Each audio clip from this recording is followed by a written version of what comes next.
Hello students, hope you all are doing good. Here I'm discussing the third part of chapter 6, life processes. So let's get started. Firstly, in this lecture we will be looking at the life process, which is respiration, and it is a very important process in any human being, any organism. And let us first start with another concept also with the respiration. Before understanding respiration, rather, we should know this term breathing. I hope you all know what breathing is, but sometimes we get confused between these two terms, that whether breathing and respiration are the same thing. So let me first tell you what breathing is. Breathing, as we all know, it is taking in of oxygen and release of carbon dioxide. So breathing in oxygen and breathing out carbon dioxide. Now what respiration is? Respiration means that the food which we are taking up, that is being broken down to release energy in the form of ATP. Plus breathing cycle also. Means respiration includes this breathing plus breakdown of glucose, which is the simplest sugar, to release energy in the form of ATP. I hope you remember what ATP is, children. You have studied this in grade 9. It is adenosine triphosphate, which is the energy currency of our cells. Means the simplest way energy that can be formed in a cell is in the form of ATP. So respiration means breathing cycle plus breakdown of glucose to release energy in the form of ATP. Now respiration can occur in two different ways mainly. Aerobic respiration and anaerobic respiration.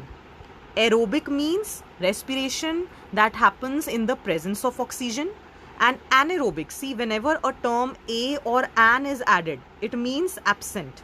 Okay, so anaerobic means in the absence of oxygen. Respiration which is carried out in absence of oxygen is referred to as anaerobic respiration. Now let us look at the differences between the two, and it is very important for your boards, this concept and the differences between aerobic and anaerobic respiration. So aerobic, this you know that it takes place in the presence of oxygen. Anaerobic, it takes place in the absence of oxygen. Okay. Now because respiration, the aerobic respiration, it is taking place in presence of oxygen. That is the reason the food will be broken down completely. Here, because oxygen is absent, so the food will be broken down incompletely. Means the complete breakdown of food will not be there in absence of oxygen. Okay. Aerobic respiration, where it occurs? It occurs in mitochondria and cytoplasm of the cell. You know that mitochondria is the energy generator, or you can say the powerhouse of the cell. So where the respiration, aerobic respiration is happening in cytoplasm as well as in the mitochondria. But anaerobic respiration, it is taking place only and only in cytoplasm. Okay, no role of mitochondria is there over here. Now next thing, because aerobic respiration, here complete breakdown of food is there, so 38 ATP are produced, and in anaerobic respiration, because the breakdown of food is incomplete, only 2 ATP are produced. Okay, so if now I ask you that which respiration is more efficient process, whether aerobic is efficient or anaerobic respiration is efficient, I think your answer will be, ma'am, it is aerobic respiration, because here complete breakdown of food is there and maximum amount of ATP are produced, that is 38 ATP. But in anaerobic respiration only 2 ATP are produced and food also is not completely broken down. So aerobic respiration is a more efficient process. Now let us look at how the glucose, when we are talking about respiration, that glucose is broken down, right, into carbon dioxide and water. Yes, what is there in respiration? We are breathing out carbon dioxide. So carbon dioxide is removed from our body through this process. So how this glucose is being broken down? Again, this is very important for your boards. Okay, so understand it very carefully. So there are different pathways, different ways by which the glucose can be broken down in the body depending on the situation. Let us see what situations we are talking about. So glucose is a 6-carbon molecule. If you remember you can say the molecular formula of glucose, that is C6H12O6. Okay.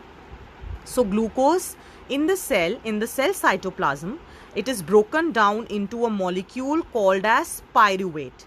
Now pyruvate is a 3-carbon molecule. So 2 molecules of pyruvate are produced. Okay, because it is 3-carbon molecules, so to balance it out, how many molecules will be produced? Here 6 are there, na? 6 carbon, here 3. So 2 molecules of pyruvate are produced over here.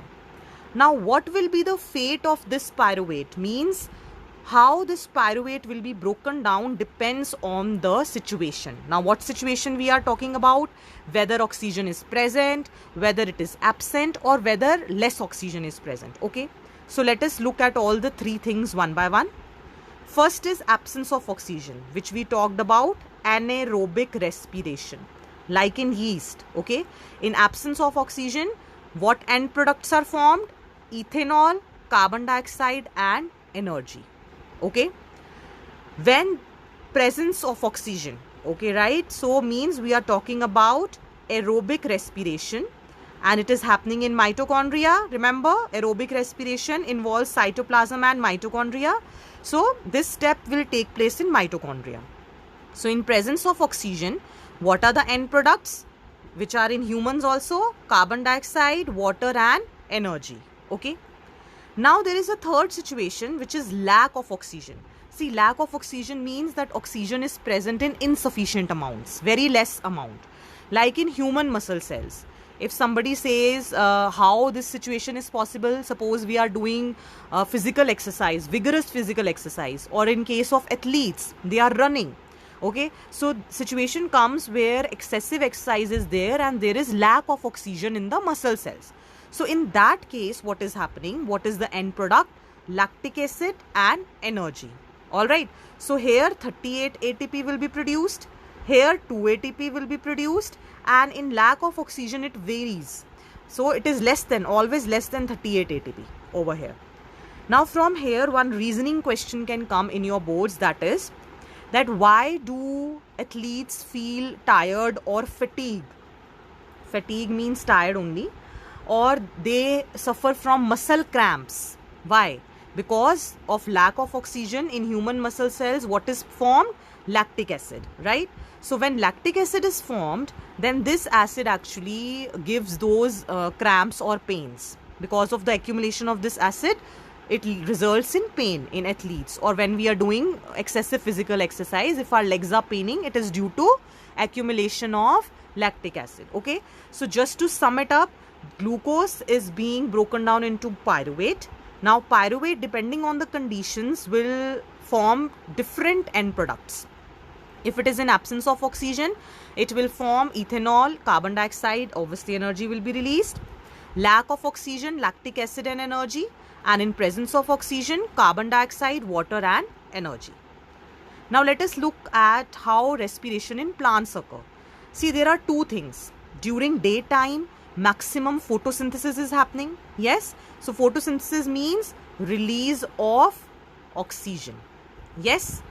Now at night time, there is no photosynthesis. So you can say main event over here is carbon dioxide release. So you can say the plants respire at night time. Okay. So now this is actually partly correct. Why? Because see, during daytime also respiration is happening, but the rate of photosynthesis is more than the rate of respiration.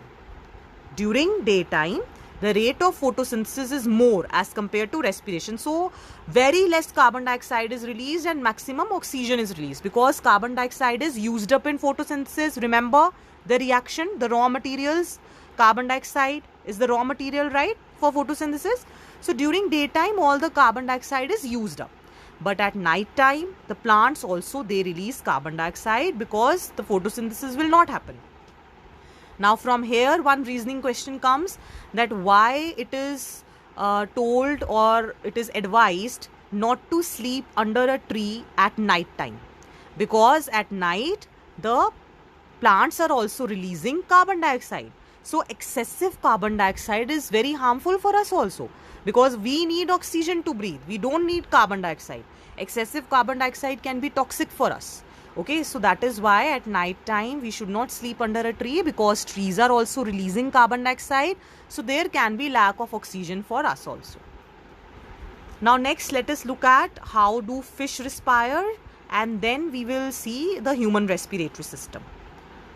See, first of all, the respiration of fish is through gills. Okay, whatever oxygen is dissolved in water, because this is aquatic animal, so whatever oxygen is dissolved in water, they will be taken up by the mouth through the gills, and then here in the gills it has rich supply of blood vessels. So through these gills and through the blood vessels, this oxygen will be transported to different parts of the body of the fish. Okay, now if you have observed that the fish, while it's breathing, its breathing rate is very fast. If we compare any terrestrial animal, means any land animal, and we compare any aquatic animal, means water animal, so we will see that water animal or aquatic animal is breathing fast, but the terrestrial animal is breathing at a normal rate, not very fast. Why this is there? Again, important reasoning question. Why such thing is there? Listen carefully. Because the oxygen which is present in the atmosphere, that is the concentration of that oxygen is much more than the oxygen which is present in water. Okay, because very less oxygen can be dissolved in water. Okay, so that is why in the water bodies the dissolved oxygen amount is fairly low, but in the atmosphere the oxygen amount is fairly good. So that is why the terrestrial animals, they can breathe normally and complete the requirement of their body for oxygen.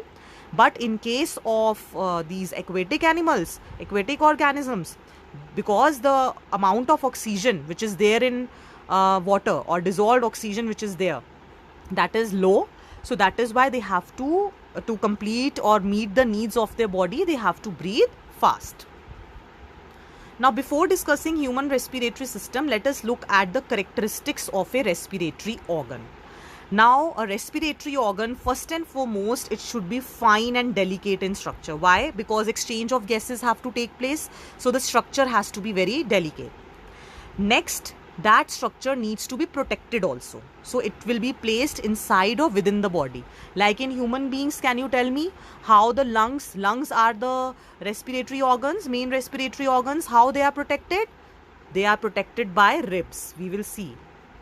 Okay.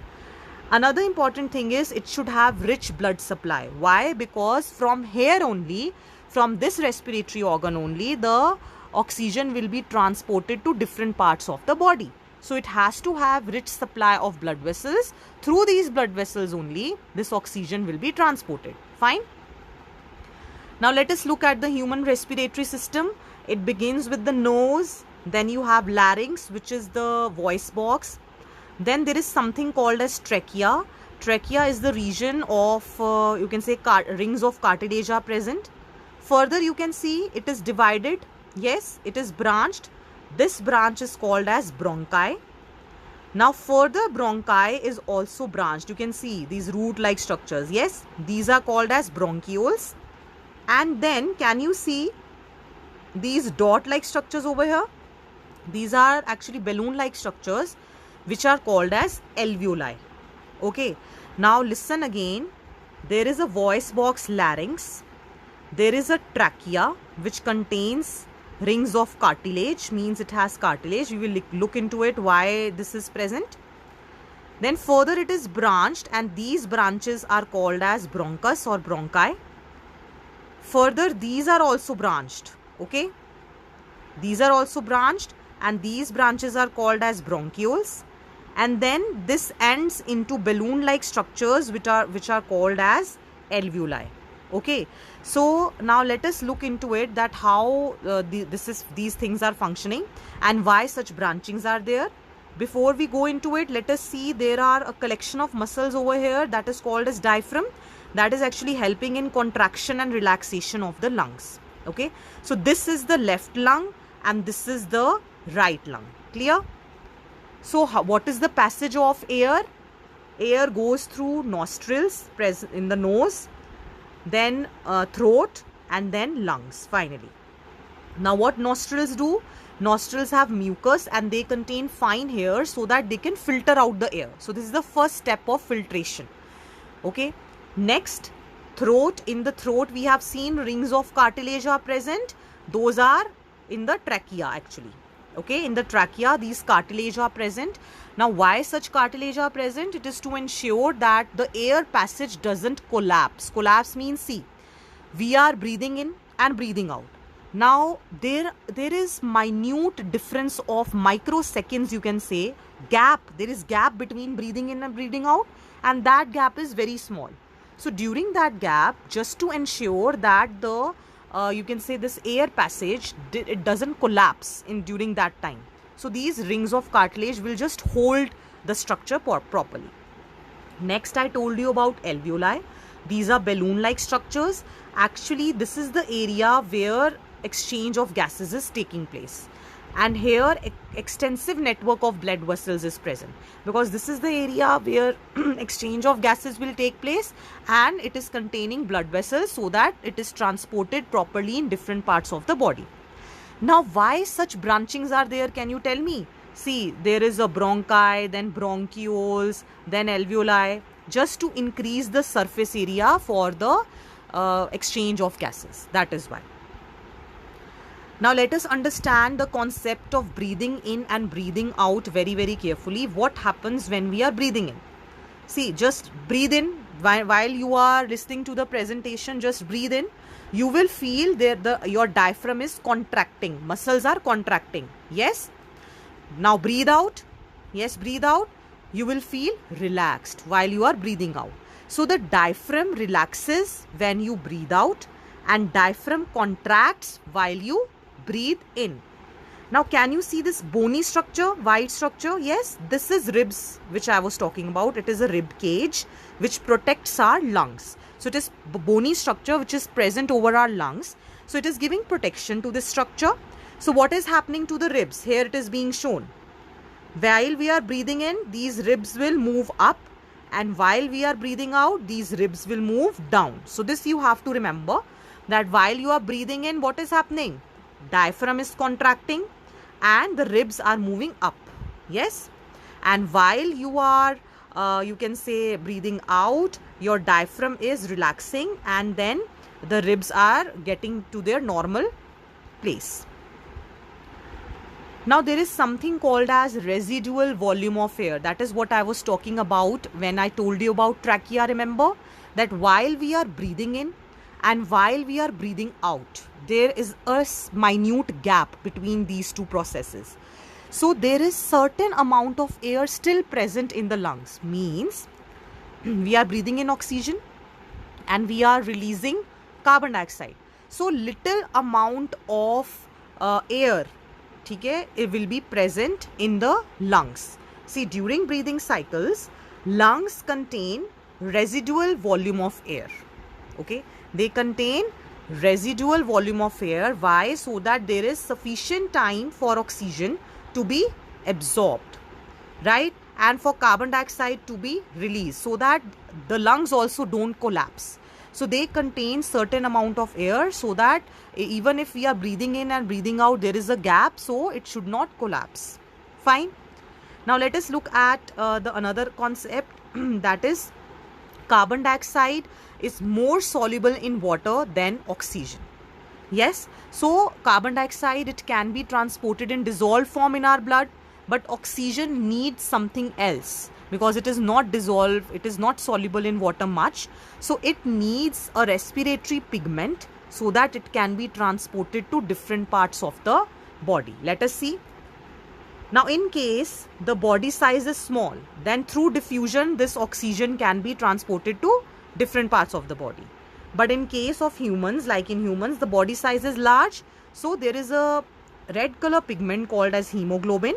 This oxygen has high affinity for hemoglobin. High affinity means it will bind to this hemoglobin, and then this hemoglobin will transport it in the blood to different parts. Yes, and hemoglobin, where it is present? In the red blood cells. Now to just end the lecture, there is an activity which is given in your NCERT book. that tells that whatever air we are exhaling means we are breathing out, exhaling. Inhalation means breathing in, and exhalation means that we are breathing out. So when we are exhaling, at that time maximum amount of carbon dioxide is released. So to prove this point, what is done, we just blow air through you can say any pipette or through a tube. We can blow air in freshly prepared lime water. Lime water is calcium hydroxide. Okay, so we just blow air in calcium hydroxide in a test tube. Now this will react with the carbon dioxide because exhaled air has lots of carbon dioxide. So this will react with carbon dioxide and release calcium carbonate. And because of this limestone or calcium carbonate, this lime water will turn milky. Yes, so why lime water is turning milky? Because the exhaled air contains lots of carbon dioxide.